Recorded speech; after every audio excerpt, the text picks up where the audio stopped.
This is a springtail, one of the most common animals on Earth. I found this one right in my backyard, and something like it's probably in yours too. They're incredible, but you can only really see why if you film them like this, at 50,000 frames per second.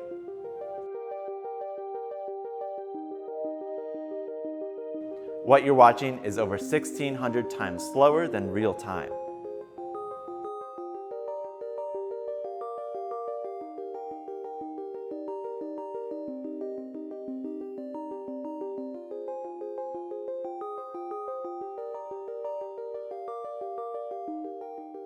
Springtails live their lives in the soil and the leaf litter, feeding off of fungus and decaying plant material.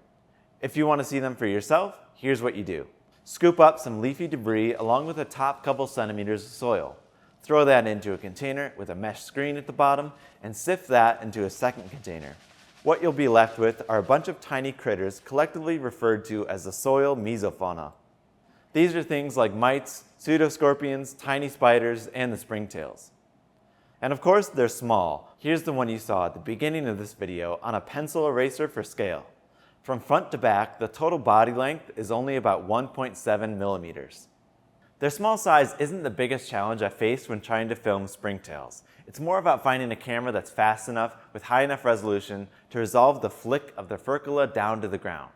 Last year, I filmed this globular springtail jump at 73,000 frames per second. That was about the limit of what my cameras could do. At the time, this was probably the clearest image of a springtail jump ever recorded. But even at this speed, the flick of their tail down to the ground only lasts about 9 frames. So a few months ago, the people at Vision Research lent me this giant TMX Phantom camera for a few days. It's one of their most powerful models, and all I did with it was film springtails. Here's what working with a springtail on set looks like. That little dot in the middle, that's the animal. And to bring it into frame and focus, I moved the whole stage.